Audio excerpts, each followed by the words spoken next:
6:59 by my clock, Council.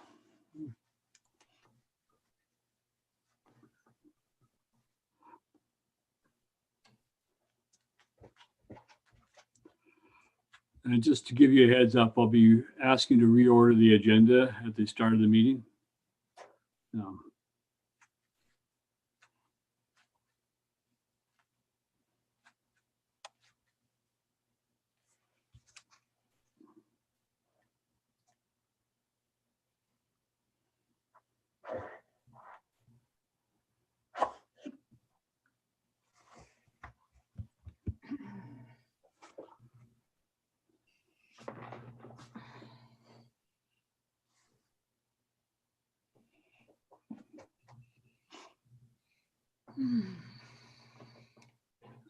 Okay, I have 7 o'clock. Corporate Officer, are we ready to go? Yes, we are, Mr. Mayor. Good evening, Youth Councillor. Welcome. Hello. Okay, well, just thank you everybody for joining us. This is the regular meeting of Council for December 1, 2020. And I acknowledge that we are meeting on the traditional territory of the Squamish Nation. I'll call the meeting to order at 7 o'clock and ask for approval of the agenda. But before I do that, I'm going to ask that the agenda be amended. Apparently, our engineer is traveling. So for Mr. Newman's purpose, he's going to pull over the side of the road and take the meeting in. And we'd like to bring item 7.3, which is the DCC road improvements, and 7.4, the paving tender award, up. And I'd like to insert it right after inquiries, just in case there are any inquiries on those two items on the agenda. So if council agrees to that, to bring those two items forward, to allow Mr. Newman to get back on the road. With that, council agrees to that. Councillor Crowell agree that it amend the agenda in that way. Okay, second, Councillor D'Andrade, all in favor of the amendment? Okay, and all in favor of the amended agenda. Moved by Councillor Crowell, again, Councillor D'Andrade, all in favor? Thank you. So the agenda is amended. So the first item on the agenda is the adoption of minutes for November 10, 2020. Recommendation they be adopted. Motion, please. Councillor Crowell, Councillor D'Andrade, thank you again. All in favor of adoption? Thank you. Those are adopted. And now the regular meeting of November 17. Motion to adopt the minutes. Councillor D'Andrade, Councillor Lumley, thank you. All in favor of adoption? Okay, thank you. Those are passed. Business arising, council, any business arising from those minutes? Okay, seeing none, we will go to the first inquiry section on the agenda. And this is for inquiries relating to any matter that is on the agenda this evening. So if anybody has any questions, I invite them to let yourself be known to the corporate officer. Thank you, Mr. Mayor. At this time, I'll ask anybody in the meeting as an attendee, if you'd like to ask a question of council, please use the raise the hand feature found at the bottom of your screen, and I'll turn on your audio and video. I'm not seeing any, Mr. Mayor. Thank you very much. We'll now go to the two items we brought forward, 7.3, DCC road improvements. And I see that Mr. Newman has joined us. And for council, on your agenda package, I have that as page 25 starting, so that Mr. Newman, would you like to introduce this report? There you are. Yeah. And where are you? Thanks, Where are you? I am on the side of the road in my car in Quesnel. Okay, good. Which direction are you traveling? I'm heading down towards Williams Lake. Okay, good. And so excuse my attire, but it's cold here. Thank you for joining anyway, us. Thank you. Thank you, DCC road improvements. First of all, motion council, the report be received. Thank you. And motion all the reports be received. Councillor Crowell, thank you. And Councillor Ladwig, all in favor of receiving all the reports tonight. Thank you. Thank you very much. They're received. Okay, Director of Infrastructure, go ahead. Yeah, and I am on my cell phone, and unfortunately, just because of scheduling and so on, I don't have a copy of the agenda in front of me. Okay. but I can certainly speak to the background of the reports, Yeah. but perhaps with not as much accuracy on the numbers. Okay. But we've got two projects in front of you for consideration for budget amendment. And one is along Reed Road. We currently have a developer that is developing the fourth phase of Parkland. And as part of as a requirement of his development, he's required to construct a multi-use path fronting his property on Reed Road. And that brings us, I would say, probably about half to two-thirds of the way of the distance between Payne and Park Road. And staff felt that rather than just having that end mid-block, that it might be worthwhile considering extending that to Park Road. And so the numbers you see in front of you for that project are to complete that work. And that is a DCC, 100% DCC project. And so we would use road DCCs for completing that work. And the other thing that was done recently on Park Road was a replacement of a water main, and the shoulder is actually being widened there as well. And there's now a safe place for pedestrians to walk from Reed Road down to Brothers Park, which then joins up with another trail and so on and so forth. So there's a good circuit there. The second project is on Woodsworth, which is not the Woodsworth that you'd be familiar with, Mayor Beamish, but the next segment, or another segment that is being constructed right behind Brothers Park, that will eventually link up to the Parkland development. And the developer of the property immediately north of Brothers Park is constructing road improvements as a requirement of their development. And what was missed initially was that they weren't actually required to, they're only required to build up improvements up to the center line of the road. And unfortunately, that wasn't caught until after they had constructed. And so they've constructed works that they were not required to do. However, again, 100% DCC funded. And so the second item on your report is to fund those DCC improvements.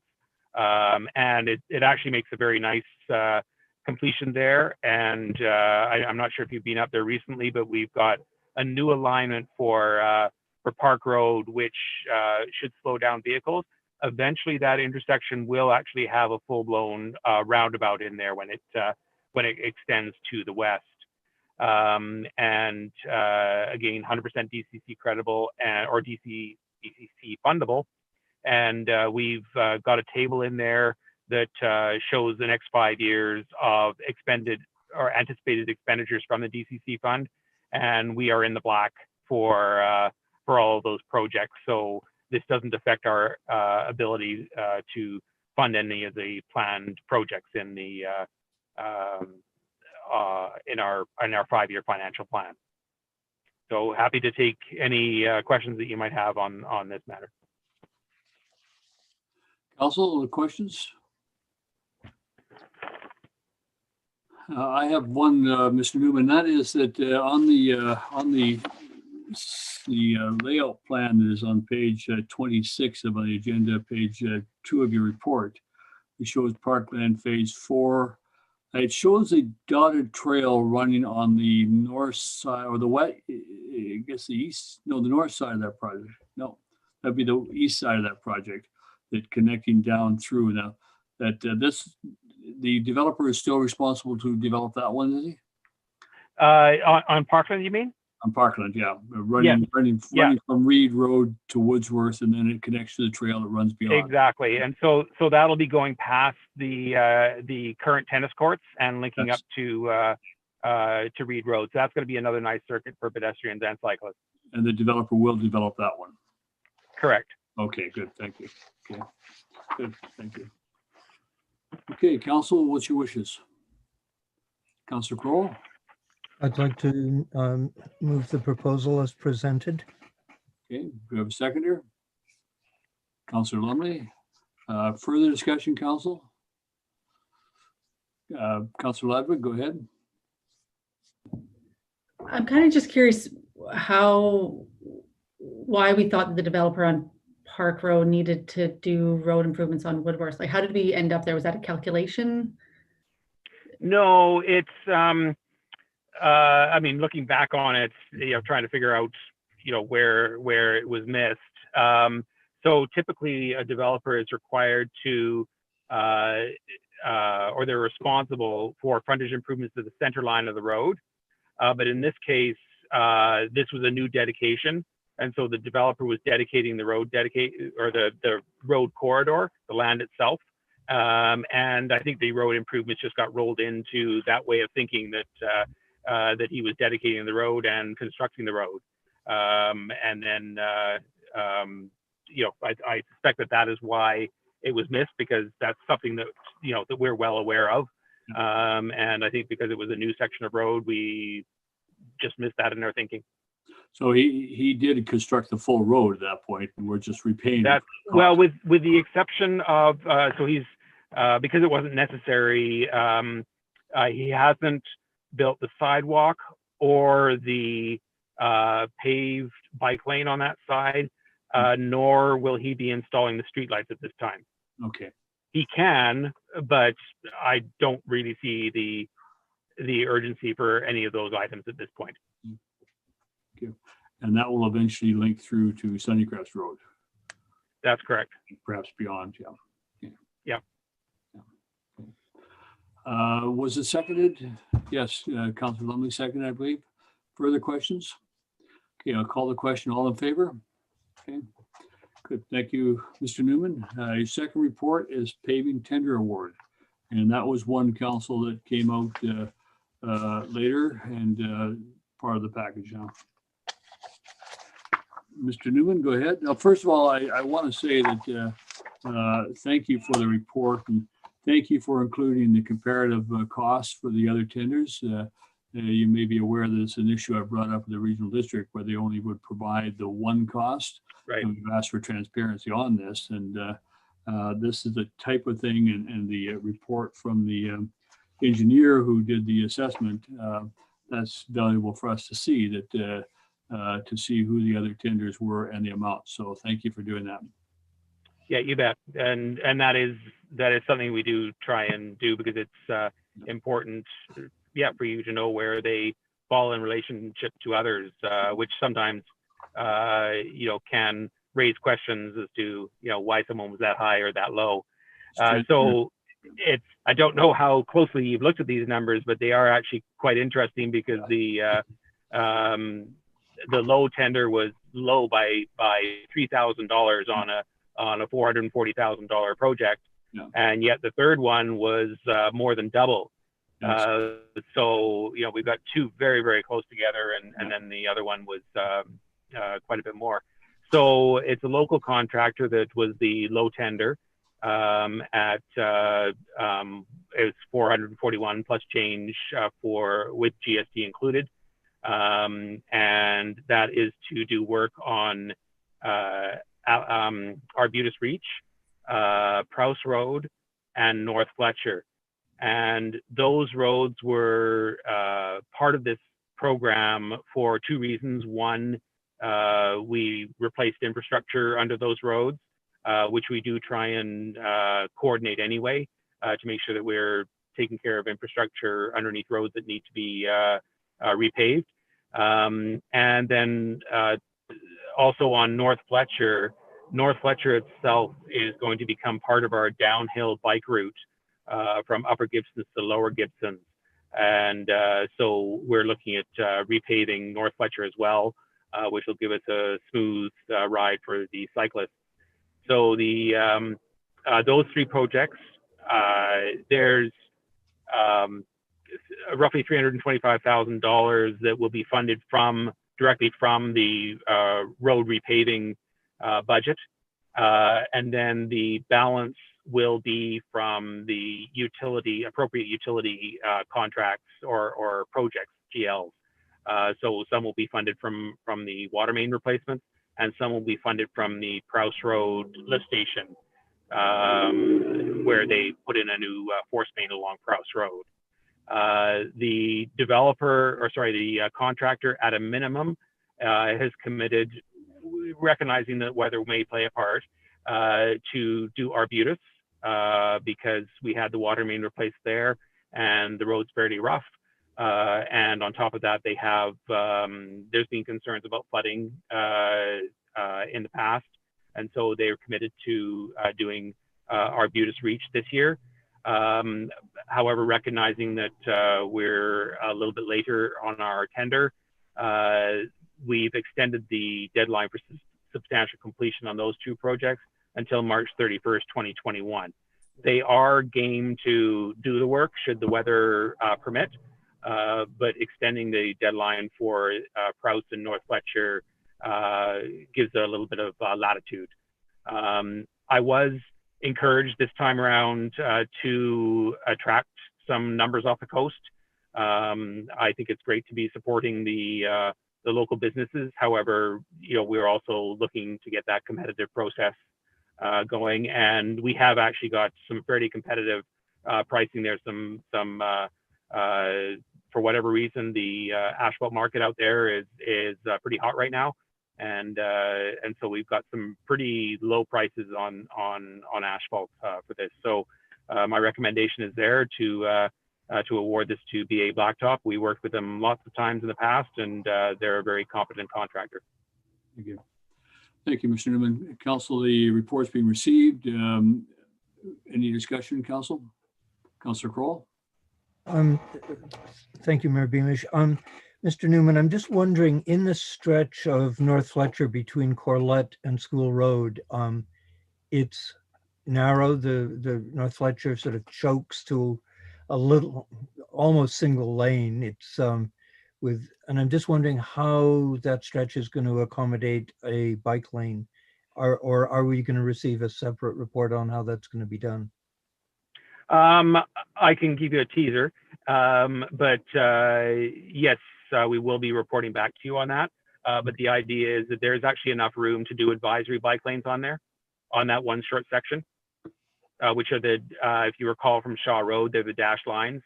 And so what they do is they draw attention to the fact that there are cyclists on the road, but vehicles can drive in the bike lane as well, yielding to bicycles, which they are not able to do in a dedicated, or not able to legally do on a dedicated bike lane. So bike lanes and the vehicles will be accommodated in that width. Councillor Kroll, second question. To just follow up on that, and I know bylaw have had issues with parking in that stretch. There's a short-term rental and in fact, I think a couple of rental properties, and they do tend to park on the road. So at best, it's restricted. So I look forward to this further report on how it's going to be addressed. You betcha.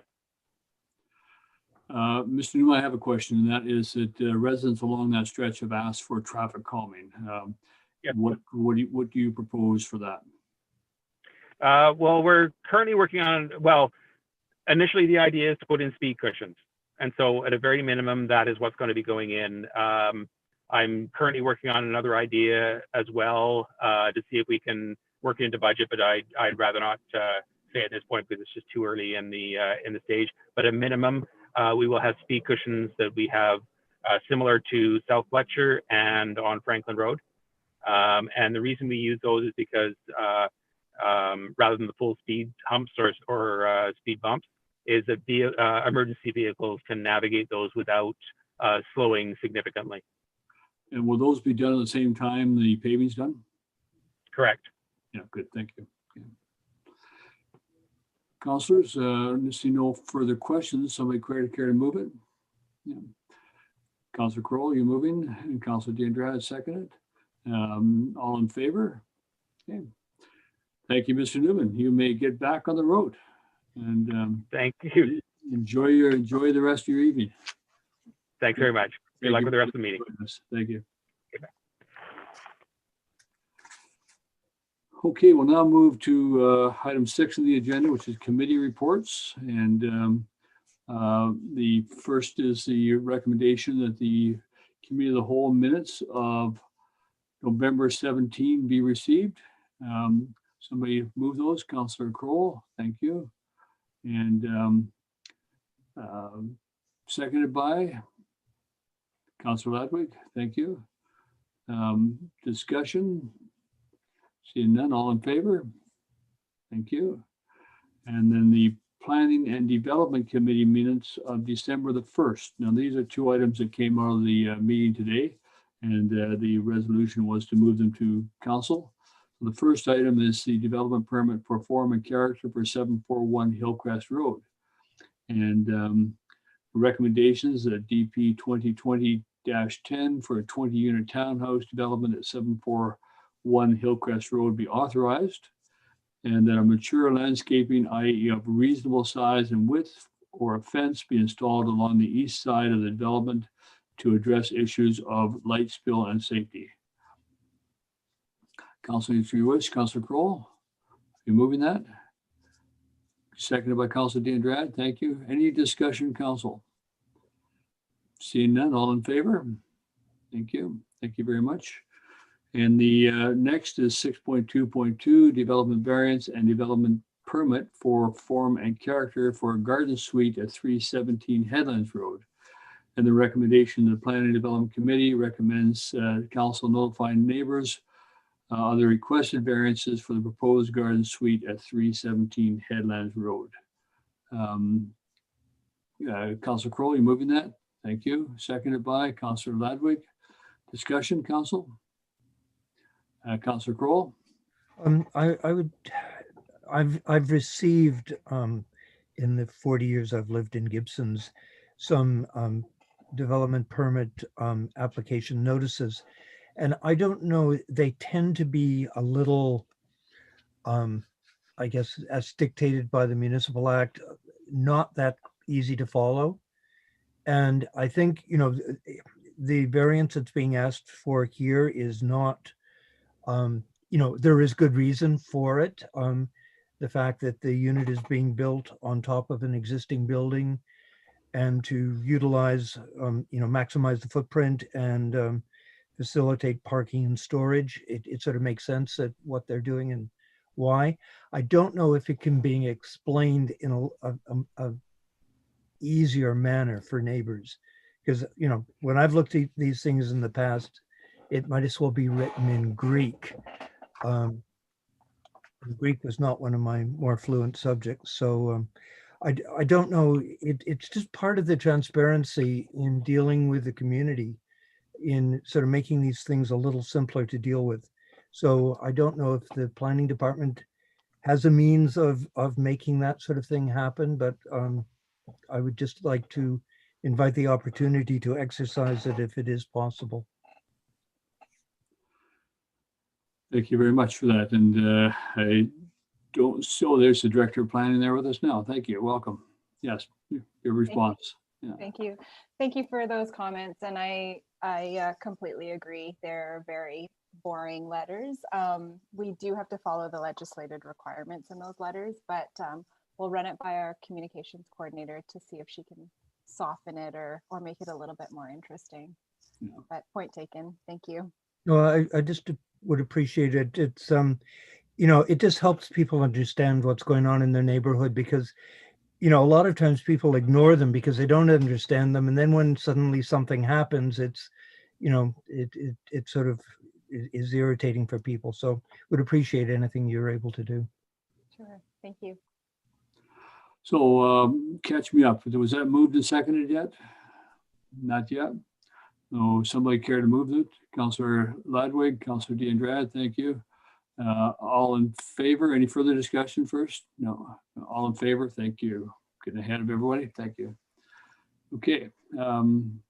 Going to the next item is administration reports, and the first is from the Director of Finance, COVID-19 Safe Restart Grant for local governments. This is be received for information, and then there's a second for authorize. So we have received the reports. So we'll go then to the recommendation that council authorize the allocation of $382,000 for the following categories of COVID-19 Safe Restart Grant. We have $15,000 for revenue shortfalls, facility reopening and operating costs $60,000, computer and other electronic technologies $235,000, and other related costs $72,000. So before we discuss that, Director of Finance, would you like to introduce this? Sure, thank you, Mr. Mayor. So this is related to the $1.5 million in funding that the town received to support operational adaptations that are required to respond to the pandemic. And I've listed the 7 areas where the funding can be allocated, and the motion speaks to 4 of the areas. And this report requests the authorization for near-term items. And so the total funds required, as you mentioned, and this is covering short-term, which is 2020 and then early 2021 COVID-related costs. And the total is estimated to be about $382,000, and the bulk of which relates to technology adaptations. So after the allocation of these funds, the remaining balance of the grant will be just over 1.13 million. And that's to fund the ongoing operational needs as we progress through this pandemic. And that would be through 2021 and potentially into 2022 as well, depending how it goes. And in addition to this, the several items noted above, the replacement of unit number 13, which was approved in the current 5-year financial plan, will be initiated early in 2021. And that will help us with physical distancing of staff, being able to move around town in the fleet. And then also our new day-to-day operational costs that relate to COVID protocols will continue to be incurred and will be incorporated into the general operations budget. And it's of course supported by this one-time funding. And then the remaining grant funding will be incorporated into the 2021-2025 financial plan budget discussions for council's considerations.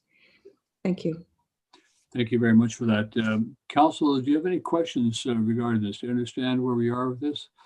I, for one, appreciate this greatly because it should help us with any kind of cost overruns and that would otherwise have to be addressed by the taxpayer. And so that going into 2021, and especially the computer electronic technology costs that we incurred and short-term debt, I believe, for that we're able to pay that back and not have to incur further additional interest costs on that. So, Councillor Lumley, you had your.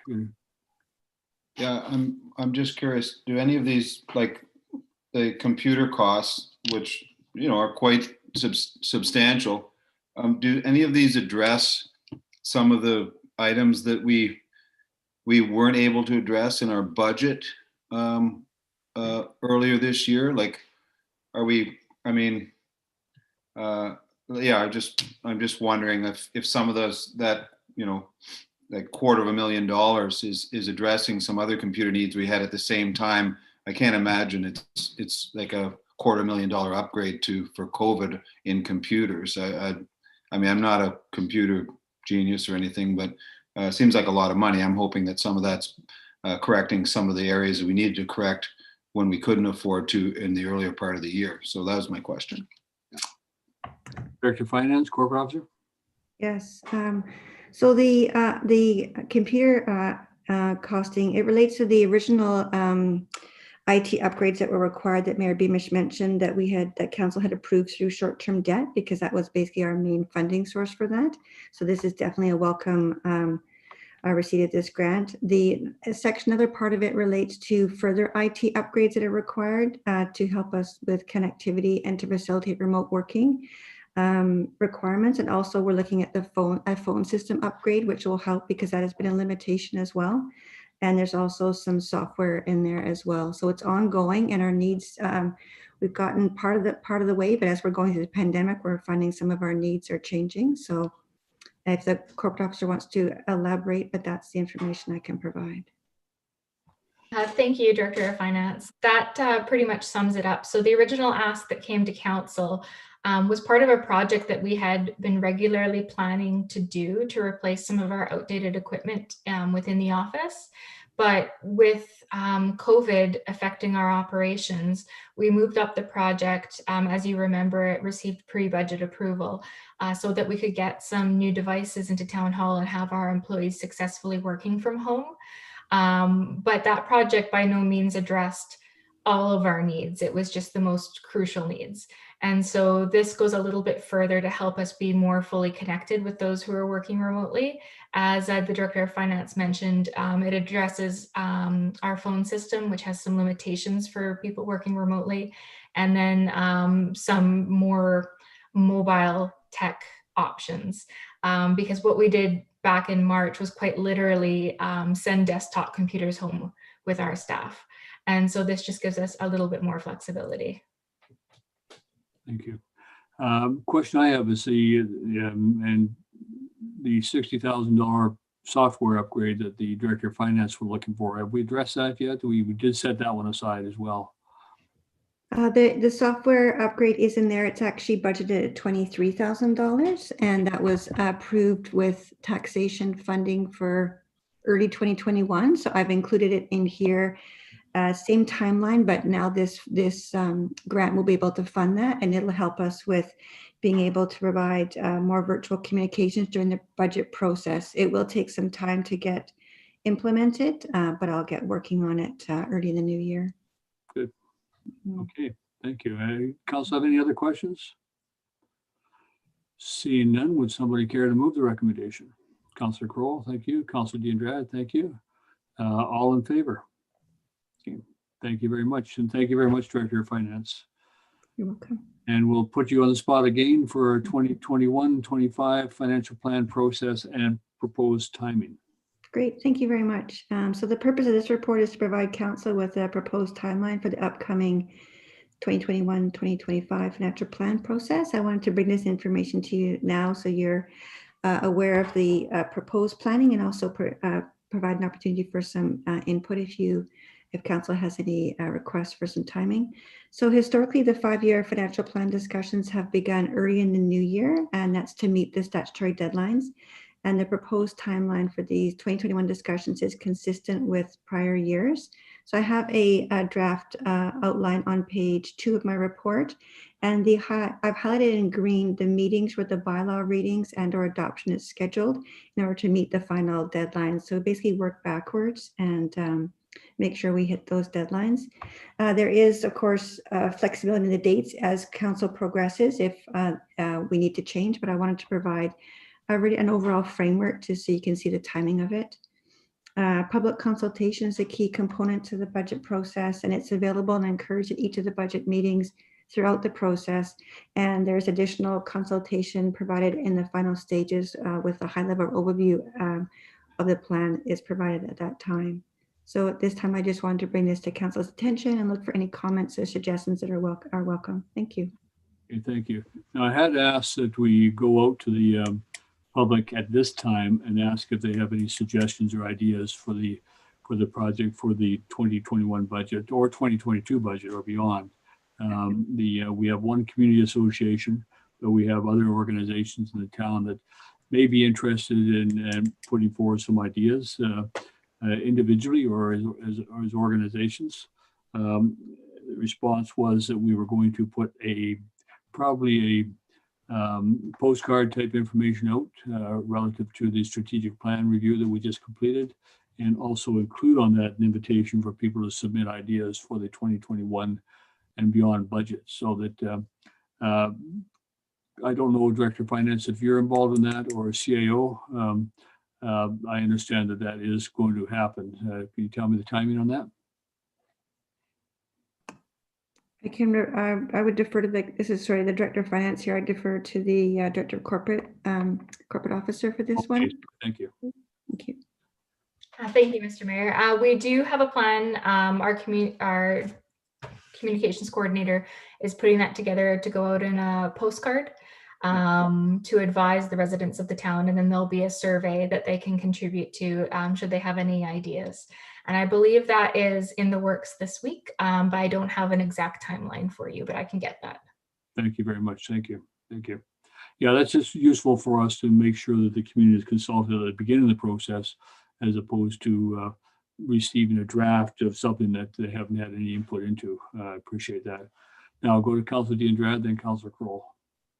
Thank you. I would like just to add, I know last year you, or perhaps the year before, you had to grab people on the street in order to bring to the meeting. So I think it's a good opportunity to invite people from the onset so they can understand, right, and not be just surprised with anything at the very end. Yeah, thank you. Councilor Kroll. Thank you, Mayor Beamish. Do we have an idea when this postcard might be going out? I believe the court officer said they targeted perhaps the end of this week or soon. Yeah, I believe it's either the end of this week or next week, but I can update council with an exact timeline. The only concern I have with it going out in this period, I went to the post box today to get my mail, and it's stuffed with flyers and stuff, and I'm a little concerned that it might get lost. The direction we received was to get it out as soon as possible, but I do understand the concern. We could maybe look at, we will be promoting the survey on our social media and our website as well. So we will be reaching people that way. And I believe there'll be an ad in the paper. Yeah. Okay, I was just wondering if it might be better to do something on our website We'll be doing that as pre well. the holidays, and then do the postcard like, you know, right at in the new year when people are sort of, okay, what now? Oh, hey, we can go to budget meetings. This will be great. Well, it's not actually, sorry.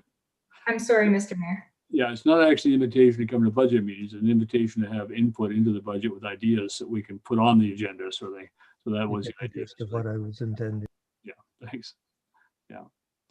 Let's try it. We haven't done it before. The timing is never going to be perfect, but by tying it with social media and the website and the newspaper, I think we have a chance to get people's attention. You know. And we can always put a reminder if we don't see enough coming in. Yeah.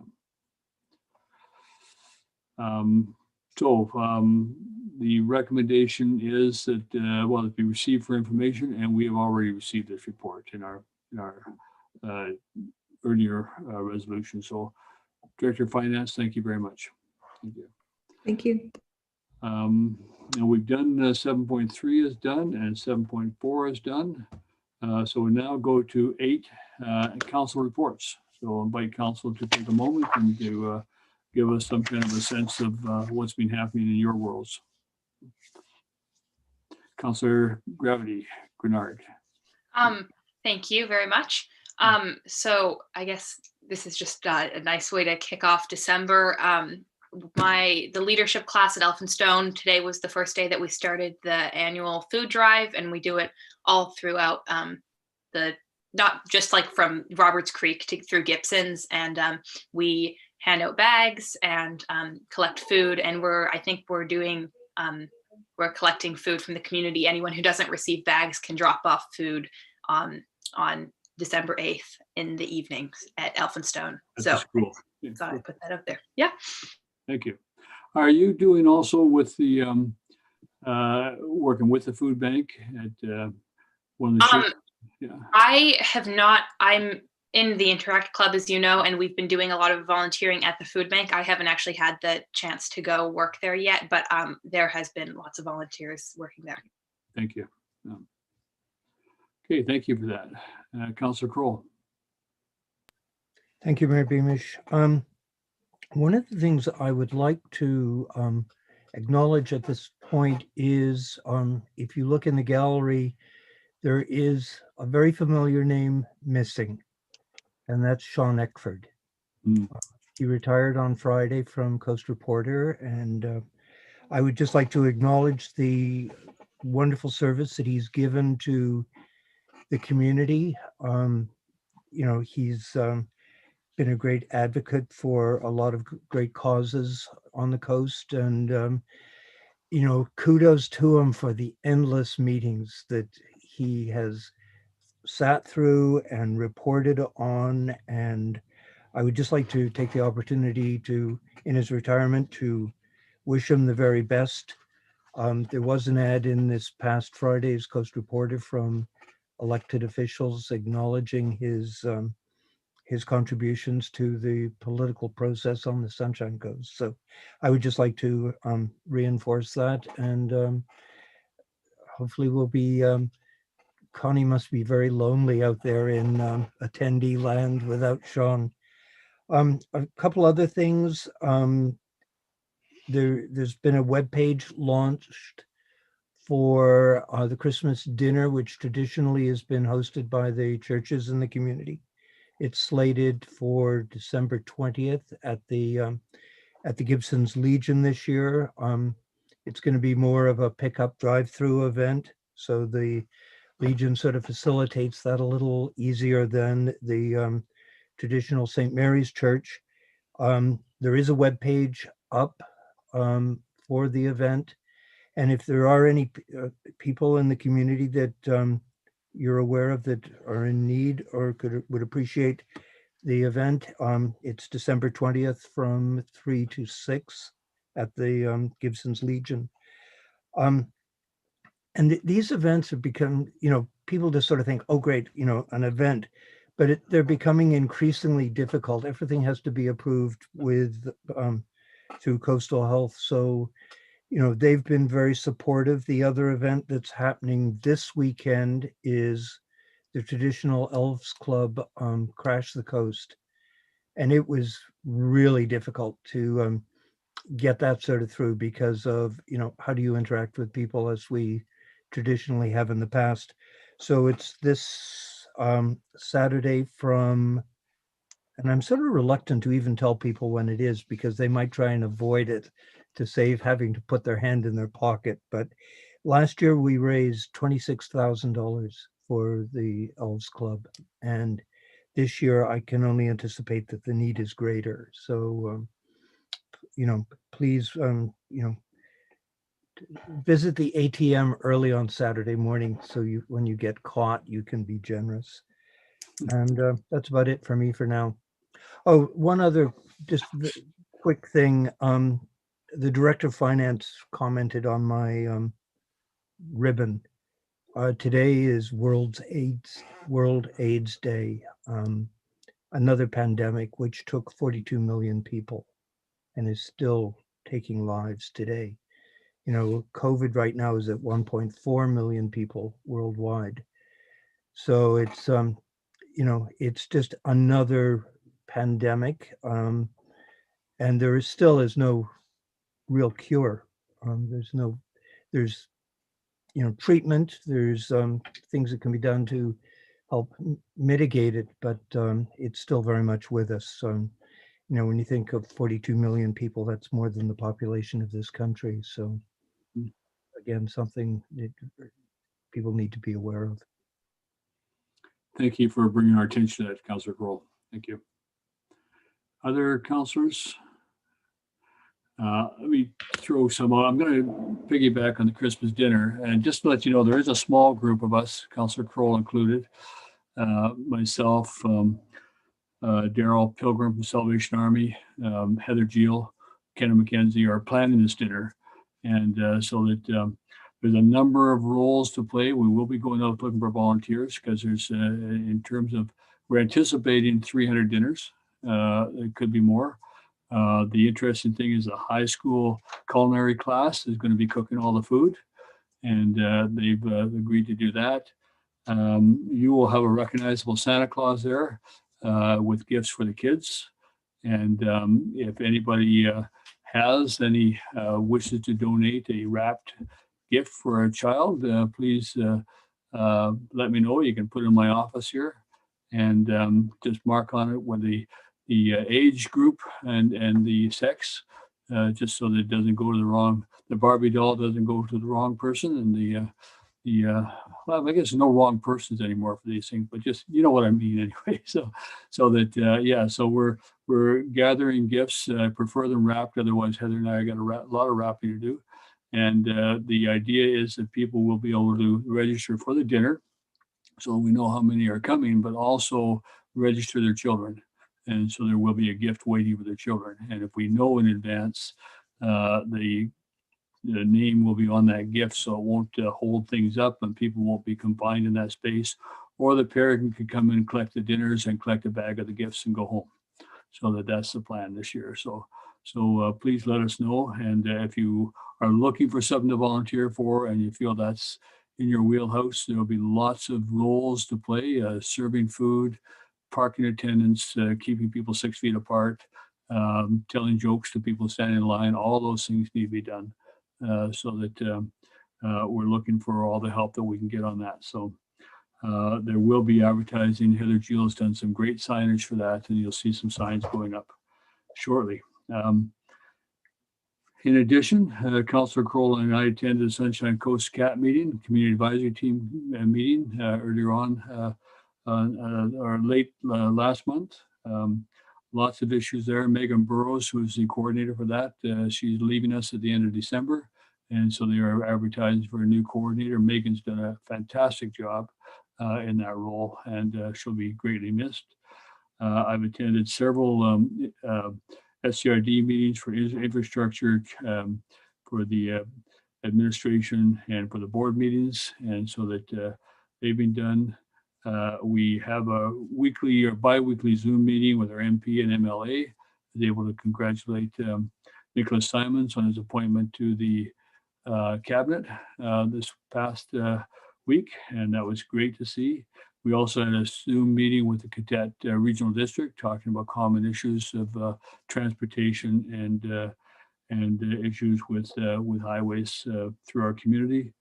We had the last night was the Vancouver Coastal Health open board meeting. I don't know how many of you sat through that, but that was an hour and a half, but it was a good update. There was a webinar and it was a good update on the issues around the COVID. And, I'm very pleased to see that the lower Sunshine Coast here is still doing very well. I appreciate when I go into places, people are wearing masks and people are taking protections, and they're protecting me while I protect them. And I think that's very important that we do that for each other. And our community is doing very well. I think the unfortunate part about it is that the Whistler and Sea to Sky are not doing very well. And they are seeing problems primarily among the youth who are congregating in those areas. So as a community, let's keep it up. We are going to get through this, but we can only get through it together. And we certainly don't want to have any outbreaks in Gibsons, especially over this Christmas period. So, and I remind everybody that from 1 o'clock to 3 o'clock tomorrow is the intergovernmental meeting, and that will also be a Zoom meeting. And please come and prepare to listen, prepare to participate. And Gravity, I think I got the information to you today, and so that hopefully that I know you're busy doing other things, but hopefully that you or Elvie will be able to participate in that, or both of you. That'd be great. Be a good introduction for her as well. That's great. Thank you. I think she might be in class at that time tomorrow, but I luckily don't have class that time. Well, so she can pick it up on her cell phone in class, and it's the advantage of these things. Okay, and that's all I had. Now, I don't know if any other council member wishes to add to this list, or we move on. November 20th or December 20th, Christmas dinner. Be there. Councillor Kroll? I was just going to mention that the provision for a cold weather shelter is moving along. I'm hoping that we're going to hear something positive imminently. Yeah. But a number of people in the community are asking, and it comes up later in our correspondence, the need for it. So hopefully we'll have a positive announcement to be making shortly. Yeah, we are aware that something has happened in that area, but it's just I don't want to get ahead of the announcement of the organizations that are involved and what they're preparing. So thank you for that. Okay, moving on then to council correspondence. And first of all, a motion to receive the correspondence for the weeks ending November 16 and November 23rd. Councillor Kroll, thank you.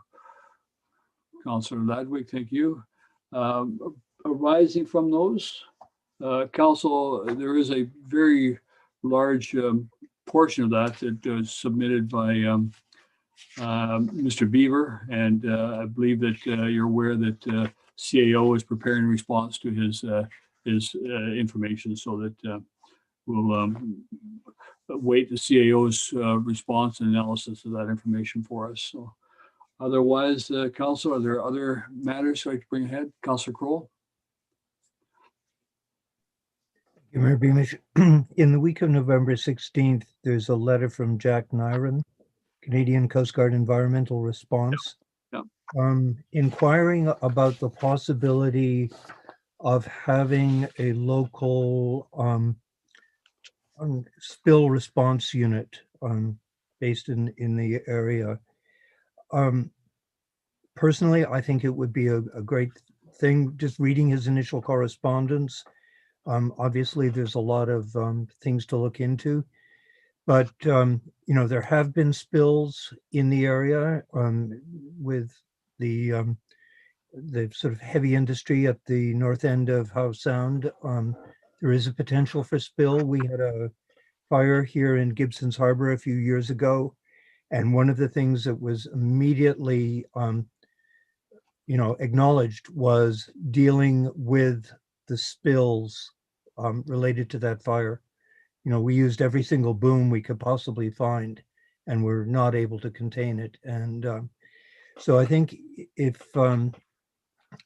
this is something that we had the capability to look into, work with. The other thing is people that potentially could be working with this unit might also be able to segue and support the local Marine Search and Rescue Unit, which is always facing challenges with recruitment and funding. So if we have the capacity to follow up with this and look into it further, I think it's something that could you know, benefit the entire Howe Sound and possibly work in conjunction with the regional district to support it.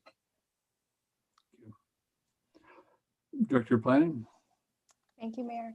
I did speak with Jack, and I got him in touch with the Sunshine Coast Regional District. So he's connected with the Emergency Management Department, who have offered some of their facilities, so probably the rec facility. But I let him know that we didn't really have a facility large enough unless it was the Legion in the town of Gibsons, other than that rec facility. So they are in communication right now. Thank you. Thank you for following up on that. Thank you. You're welcome. Councillor Ladwig? Yeah, I just wanted to bring council's attention to two letters in the November 23rd package, both regarding active transportation. One was from the UBCM requesting a survey of small communities for active transportation. I don't know if staff or anyone had a chance to fill out that survey. I believe it was, the deadline was yesterday, so we may have missed it. But I'm just raising that. Oh, maybe our CAO can fill us in on that. But just before he does, I also wanted to raise attention to the Langdale Elementary PAC letter, also seeking support. Not so much a letter, but they're just letting us know that they are trying to do some active transportation work around their school. And as obviously members of the SCRD, I hope that we support that type of work. Just this morning, I mean, in full disclosure, my children do go to Langdale Elementary. They wouldn't benefit from this work because I have to drive them being out of the catchment area. But just this morning, after dropping them off, I saw a vehicle lose their brakes, fly through the intersection and crash into the ferry terminal booth. And so it just goes to show that if we don't have if we don't have dedicated active transportation walking paths that are safe for children, it is high risk. And I think we need to be looking at these high risk zones around elementary schools in particular. So just wanted to, again, I will highlight these types of letters any chance we get. Good. Yeah, I can tell you that active transportation issues are forefront of the regional district, and the Langdale parent teachers group that lobbying for a crosswalk really brought home the fact that we are in some sense held captive to the Ministry of Transportation in this area. We identify for the sake of our community, safety issues with regards to the highway corridor. We are always turned down, invariably turned down, because they don't meet what the Ministry of Transportation calls warrants. In other words, there has not been enough serious accidents or injuries at those intersections where we are trying to prevent serious accidents or injuries from occurring. So one example is our own request for a crosswalk at Seacott Way, and that has not been materialized yet. Donna McMahon brought up that residents of her area, Elphinstone, are actually petitioning to the Premier to have a four-way stop installed because Ministry of Transportation won't approve it. And you know, we've actually taken the position, I've taken the position with them that we are old enough now and mature enough to make our own decisions in respect to the safety of our communities. And that should also apply to Highway 101 and should apply to the rural area who have no jurisdiction whatsoever on their roads. And so that this is an issue we've already brought up with the MLA, and we are looking at bringing up to AVIC and to UBCM that it is time that the province acknowledged that that we are responsible enough that when we feel that a crosswalk is warranted and have done our own studies and heard our own horror stories from our residents, that if we feel the crosswalks and if we are prepared to participate in the payment for those crosswalks, they should respond accordingly in a positive way. So that we got unanimous agreement. In fact, that was brought up with Cadet Regional District as well. Everybody has a problem with trying to get Ministry of Transportation to listen to their communities. So I appreciate your interest in that as well. So it's very strong. I see a CIO is lit up. So CIO. If I may, Mr. Mayor, thank you. Just further to Councilor Ludwig's comment. I will have to check on a survey. I know we missed the first time it came around, although we're in regular engagement with those folks, but nevertheless, I'll confirm that. The school board letter, you might recall that council received a report, I think last year or a few months before that, from Johan Stroman. And so we're working from that part of the age-friendly planning, and we'll prepare a response on your behalf related to what we've been doing and what else we can do. And of course, it's an ongoing issue. Lastly, we have been working on a relatively large grant that includes a lot of recommendations, transportation, bike lanes and trails and so on, that we've tried a couple of times before, but there was one specific for COVID. And we worked with Sunshine Coast Tourism and others to put that in as well. So fingers crossed we'll get some more done, but we'll keep at it. Thank you. Thank you. Councillor Kroll. Just with reference to Councillor Ladwig's thing about the Langdale School, I was at the track committee meeting where there was a BC highways representative, and the issue was brought up. Again, you know, as Mayor Beamish indicated, they, at the time of that meeting, they didn't feel that there was a need based on their data. It also went to board, and if I'm not mistaken, a letter went from the board to Moti, highlighting the concern for at the particular meeting. The area of concern was at the Portmelon Highway and YMCA Road, that there's a lot of residential people in that area, and the children do walk to school. So the definite need for you know, some sort of traffic control in that area.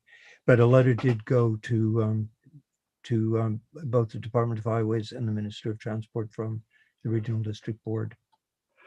And we have a new Minister of Transport, so we'll be starting over again. Thank you. Councillor Dindrad. I was just wondering if it would be valuable to have a letter from the town of Gibsons to support what Langdale is doing, because we can talk about of even kids from our community that goes there. So at least they are not alone. It's the town of Gibson and the SRD. And I saw through the letter that they said that even though they don't perceive, right, but that there is some need, but they have some funding, so they will look at this. So I wonder if we have a letter from the town supporting that, and even perhaps even mentioning what Councillor Ledwig experienced. I think it would perhaps give an extra support. Yeah, I'm fine with that. If you want to move that, then you I move can move a that. letter, and Councillor Ludwig second that. Okay. Further discussion? Okay. All in favor of that? Mhm. Thank you very much. Yeah, I think it's important that whatever support we can give, whether it's locally in town, and as you mentioned, as Councillor Ludwig mentioned, we have resident students who attend the schools outside of our community, and we are concerned for their safety. Thank you. Okay, Councillor Dean-Drad. Yeah. Yes, I would like to acknowledge a letter from a resident requesting cat bylaw. I won't get into the merits right now, but I would prepare a report for council for the next council meeting. You will prepare a report? I will prepare a report because I think many people don't know the real statistics about, whether bird killings or even with cats themselves, because they suffer being outside and all the, and so I had the opportunity to look at some bylaws. There has been many municipalities that came forward, and I think that could be a very small adjustment, something that won't take too long. But I would prepare that, and then I think it's easy for council to read something. And you'll always get the argument that cats have been given the freedom of the city as a result of their support during the bubonic plague of killing rats. That comes up frequently when the cat bylaws come up. So it'll be interesting to see how you respond, because I can tell you there are rats on Martin Road, and I hope the cats are getting them. No, thank you. Others? See none, thank you. We'll look forward to that report, Councilor Dean-Drad, and we'll look forward to a letter to go to Minister of Transport in support of the Langdale issue. Thank you. Moving on next to bylaws. We have bylaw 10.1, 2021 anticipation of borrowing bylaw number 1286. And the recommendation of the Director of Finance report. Okay, I guess Director of Finance, do you want to speak to this before I get too far ahead? Yeah. Certainly. Thank you, Mr. Mayor. So council should be familiar with this report. It's an annual requirement, and it's put in place in order to provide the town with sufficient liquidity in order to meet the obligations prior to the annual tax collection. And you'll probably remember that historically the town, we haven't needed to use this mechanism in the past, and we've kept the authorization at $100,000 just to match the town's line of credit and the purchasing card limits. But in 2020, to address the COVID situation, council approved an increase up to 3.5 million, and that enabled us to be in a position to respond to circumstances if they arose.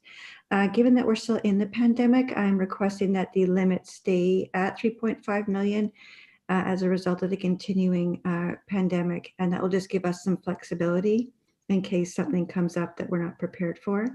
The probability of the town needing to access this borrowing is incredibly low. Interest would only be charged if it's borrowed and not on the total maximum that's authorized. And if we do not access any borrowing, then no interest costs are charged. And I would advise council in advance of incurring any of these borrowings, you're aware of the need at that time. Thank you. Director of Finance, how much borrowing did we have to do in anticipation last year under this bylaw? Or for the current year, sorry. Yeah, no, we didn't have to. We were quite fortunate. The liquidity issue was addressed by the province deferring the annual school tax payments until January 15th of this 2021. And that provided us with about $1.5 million to be able to use during the time. So we've never had to borrow on this bylaw before. It just is really helpful to have in place in case we are and do have an unexpected situation, that we have the mechanism in place. Thank you. Thank you. Council questions? Someone like to move the recommendation that the bylaw be given first, second, and third reading? Councilor Crowell, thank you. Councillor Ludwig, thank you. All in favor? Thank you, that's approved. OCP Amendment Bylaw 985-28 Mixed Use Gateway. Recommendation the bylaw be adopted. Councillor Kroll, moved by Councillor Lumley, thank you. Discussion, all in favor? Thank you. And zoning amendment bylaw 1065-59 Mixed Use Gateway, recommendation that it be adopted. Councillor Lumley, thank you. Councillor Kroll, thank you. All in favor? Thank you very much. Okay. Any new business, Council?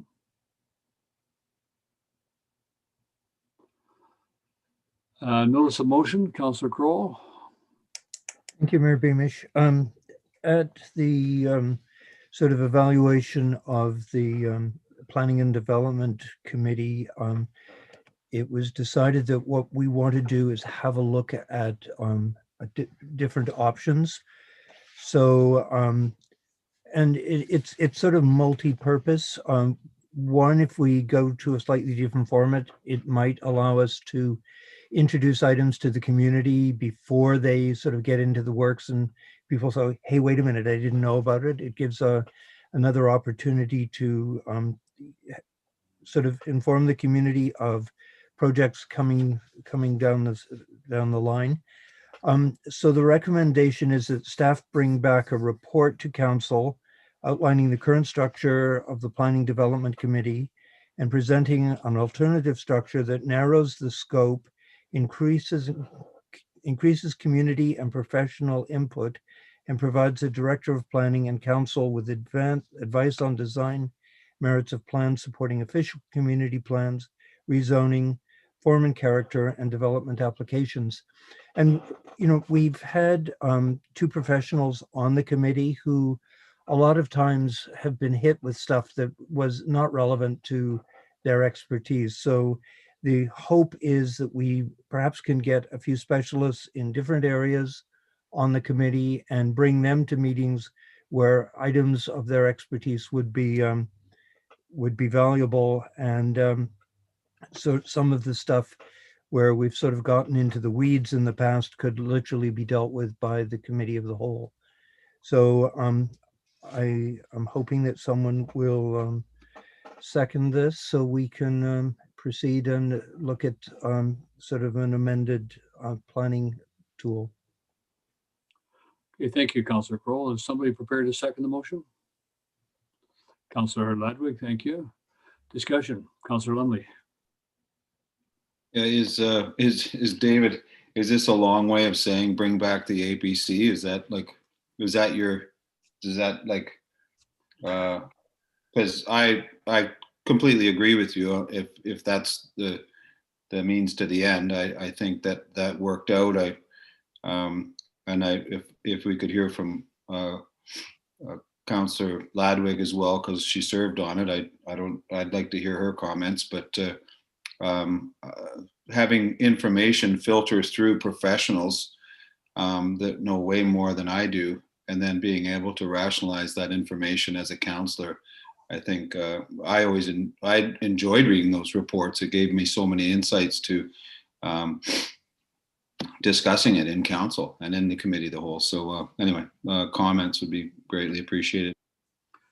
Councillor Ludwig, thank you, Councillor Lumley. Councillor Ludwig. Yeah, having participated on the APC and now having chaired our Planning and Development Committee, you know, I think they're both good processes, but I would say that the APC provides more opportunity for community involvement and provides a wider breadth of experience from members of our community to participate in the planning process. And so, you know, simply because we only have 2 members of the community on the Planning and Development Committee, whereas on the APC we had, I guess it was 5. And so I do prefer the APC model myself as well. And so I welcome that. I do think that there's some, there could be some benefits to having a liaison from council on the APC, which was perhaps lacking in the last APC process. So maybe 1 seat from council that, you know, span both processes. But But yeah, I definitely think the APC model is something that I probably would prefer out of the two. Councillor Diandrat? I'm not aware that the APC model dealt with bylaws. So when we talk about planning, are we specifically talking about just form and character? Or are we talking about bylaw development as well? Councillor Ludwig? When I was on the APC, it was strictly to look at form and character. And there was discussion at that time as to, I think a lot of the members of the APC wanted to see that mandate expanded, which is, I think, how we ended up with our current model where we almost have everything under it. So I think there's a happy medium in there. And my recommendation would be that the whatever model we want to call it is given the mandate to look at form and character, zoning, and OCP amendments in relation to the project that's being reviewed. But they're not necessarily looking at a whole bunch of noise bylaws and things like that, because the experience or expertise of the individuals, it's pretty tough to get all those people in the same room, and that may not be what they signed up for.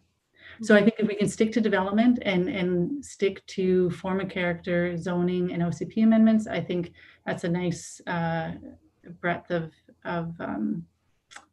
input that we're seeking from the community. Yeah, so this is asking for a staff report to come back, and so that see what the recommendations of the staff report are in terms of what could be done. So, Councillor Crowell, do you want to further the discussion or just move on? No, I think, I would call the question. I think some of the things that Councillor Dunvetti was concerned about would be addressed still in the committee of the whole. Yes. Yeah, I mean, this committee would not have any authorities to make changes, obviously. So we'll call the question. All in favor of referring to staff? Thank you. Look forward to a staff report to come back on this. Thank you. Okay, unless I've forgotten anything, or last meeting I got a little bit lost in the weeds, so that this meeting I seem to have paid attention. So we'll move on to inquiries and corporate officer. Thank you, Mr. Mayor. At this time, I'll ask anybody in the audience if they have a question of council to please use the raise the hand feature at the bottom of the screen, and I'll turn on the audio and video. And I'm not seeing any, Mr. Mayor. Okay, well, thank you. And so we'll take a motion to close, and we are going to go to an in-camera meeting so that the recommendation of the meeting be closed in accordance with sections 91A, G, and I of the community charter relating to personal information about an identifiable individual who holds and is being considered for a position as an officer, employee, or an agent in the municipality or other position, and litigation or potential litigation, and receipt of advice that is subject to solicitor-client privilege, including communication as necessary for that purpose. Somebody choose to make that motion? Councillor Crowell, thank you. Seconded by Councillor Lumley, thank you. All in favor of the motion to close? Thank you very much. And with that, Gravity, I bid you good night, and we'll see you tomorrow at the intergovernmental. And thank you to the public. Those of you who want to wait around, we will be short, I hope, and then we will come back and we will see you shortly. So thank you. And we'll see everybody on the other side. Thank you.